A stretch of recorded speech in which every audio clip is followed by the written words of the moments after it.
नमस्कार। आज हम बात करने वाले हैं ग्रेविटी की और जानेंगे कि ये वो बिल्कुल भी नहीं है जो हम इसे आज तक समझते आए हैं। सुनने में थोड़ा अजीब लगेगा, है ना? लेकिन सोचिए, महान एल्बर्ट आइंस्टीन के हिसाब से ग्रेविटी यानी वो खिंचाव जो हम महसूस करते हैं, वो कोई फोर्स है ही नहीं।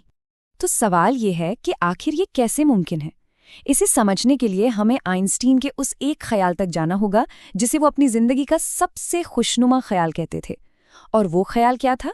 एक इंसान की कल्पना करना जो छत से गिर रहा हो। आइंस्टीन ने सोचा कि गिरते वक्त उस इंसान को अपना वजन महसूस ही नहीं होगा, वो एकदम वेटलेस होगा, ठीक वैसे ही जैसे कोई एस्ट्रोनॉट गहरे स्पेस में होता है। और बस यही बात, ये जो बराबरी है गिरने और स्पेस में होने के बीच, यही इस पूरी पहेली की चाबी थी। पर वहां तक पहुंचने से पहले चलिए एक बार ग्रेविटी की वो कहानी याद कर लेते हैं जो हम सब ने स्कूल में पढ़ी है। तो ये है न्यूटन का क्लासिकल नजरिया, वो कहानी जिसे 17वीं सदी में सर आइजैक न्यूटन ने हमें बताया था। अब आगे बढ़ने से पहले एक चीज समझनी बहुत जरूरी है। साइंटिफिक लॉ और साइंटिफिक थियरी में फर्क क्या होता है। देखिए, लॉ हमें बताता है कि क्या होता है, और न्यूटन ने हमें ग्रेविटी का लॉ ही दिया था, एक जबरदस्त तरीका ये समझने का कि ग्रेविटी करती क्या है। तो न्यूटन का लॉ क्या कहता है? ये कहता है कि ग्रेविटी एक फोर्स है, एक खिंचाव है जो एक चीज दूसरी चीज पर डालती है, और ये फोर्स फौरन काम करता है, चाहे कितनी भी दूरी क्यों ना हो। इसे बस मास और दूरी से मतलब है। और कमाल की बात यह है कि ये नियम हमारे ज्यादातर कामों के लिए एकदम सटीक बैठता है, मतलब मार्स पर रोवर उतारने जैसे मुश्किल कामों में भी। लेकिन जैसा कि हमने कहा, आइंस्टाइन ने एक बिल्कुल ही अलग कहानी सुनाई। उन्होंने ये नहीं बताया कि ग्रेविटी क्या करती है, बल्कि ये समझाया कि ग्रेविटी क्यों काम करती है। और इसकी शुरुआत होती है एक नए कॉन्सेप्ट से, स्पेस टाइम।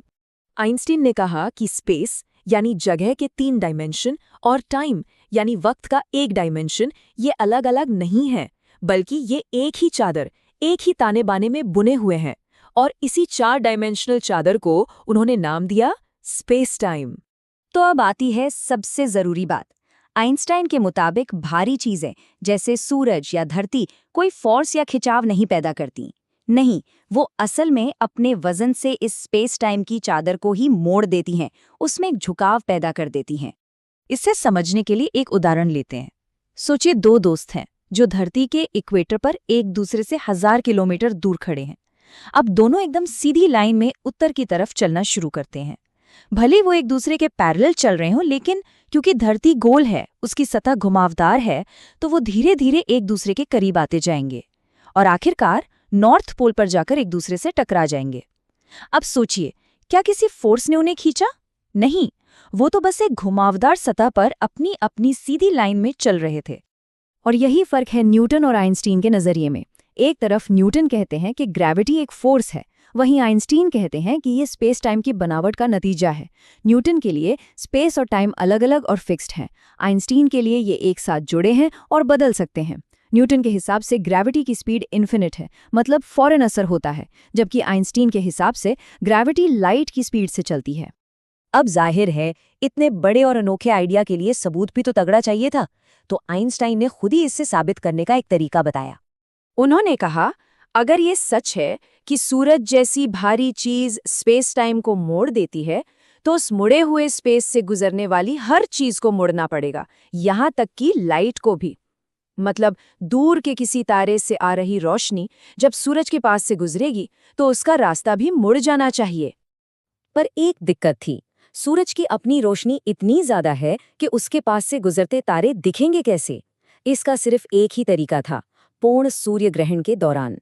तो 1919 में सर आर्थर एडिंगटन एक टीम लेकर गए और उन्होंने ग्रहण के वक्त सूरज के पास मौजूद तारों की तस्वीरें लीं। और नतीजा, तारों की जगह ठीक उतनी ही खिसकी हुई दिखी जितनी आइंस्टीन की थ्योरी ने भविष्यवाणी की थी, एकदम सटीक। चलिए, अब इस दिमाग घुमा देने वाले कॉन्सेप्ट को थोड़ा और आसान बनाते हैं और इसे अपने रोजमर्रा के अनुभव से जोड़कर देखते हैं। तो एक सवाल है, क्या एक इंसान जो जमीन पर चुपचाप खड़ा है, वो एक इनर्शियल ऑब्जर्वर है? अब इसका जवाब देने के लिए पहले ये याद करना होगा कि इनर्शियल ऑब्जर्वर होता क्या है। सिंपल भाषा में इनर्शियल ऑब्जर्वर वो होता है जिस पर कोई फोर्स काम नहीं कर रहा, जो एक्सेलरेट नहीं कर रहा। और सबसे जरूरी बात, वो वेटलेस होता है, मतलब भारहीन। ठीक उसी इंसान की तरह जो छत से गिर रहा था या फिर स्पेस में तैरते एस्ट्रोनॉट की तरह। तो अब उस सवाल पर वापस आते हैं, क्या जमीन पर खड़ा इंसान वेटलेस है? नहीं, उसे अपना वजन महसूस होता है। इसका मतलब वो इनर्शियल ऑब्जर्वर नहीं है। तो असल में हो क्या रहा है? आइंस्टाइन की थ्योरी के हिसाब से आप पर असली फोर्स ग्रेविटी का नहीं लग रहा। असली फोर्स वो है जो जमीन आप पर ऊपर की तरफ लगा रही है। धरती का मुड़ा हुआ स्पेस टाइम आपको नीचे की तरफ आपके नेचुरल रास्ते पर ले जाना चाहता है, मतलब गिराना चाहता है। लेकिन जमीन आपको उस रास्ते पर जाने से रोक रही है, वो आपको लगातार ऊपर की तरफ धकेल रही है। और इसी वजह से जब आप सिर्फ खड़े होते हैं तब भी आप असल में ऊपर की ओर लगातार एक्सेलरेट कर रहे होते हैं। लेकिन कहानी यहीं खत्म नहीं होती। आइंस्टाइन की एक कमाल की थियोरी भी ग्रेविटी पर आखिरी सच नहीं है। देखिए, मसला ये है कि जनरल रिलेटिविटी बहुत बड़ी चीज़ों, ग्रहों, तारों, गैलेक्सीज के लिए एकदम सही काम करती है।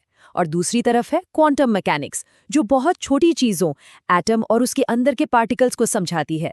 दिक्कत ये है कि ये दोनों ही जबरदस्त कामयाब थ्योरीज एक दूसरे से मेल नहीं खाती। जहाँ ग्रेविटी आती है वहाँ क्वांटम मैकेनिक्स चुप हो जाती है। तो आज फिजिक्स की सबसे बड़ी खोज यही है, एक ऐसी थ्योरी बनाना जो इन दोनों को जोड़ सके, जिसे कहते हैं थ्योरी ऑफ क्वांटम ग्रेविटी। और ये हमें एक बहुत ही गहरे और दिलचस्प सवाल के साथ छोड़ जाता है। अगर ग्रेविटी, जिसे हम एक फोर्स समझते थे, वो असल में सिर्फ स्पेस टाइम की बनावट, उसकी ज्योमेट्री है, तो क्या पता ब्रह्मांड के बाकी फोर्स भी असल में कुछ और ही हों, जिनका असली रूप हम अभी तक समझ ही नहीं पाए हैं। इसी सवाल के साथ आज की ये चर्चा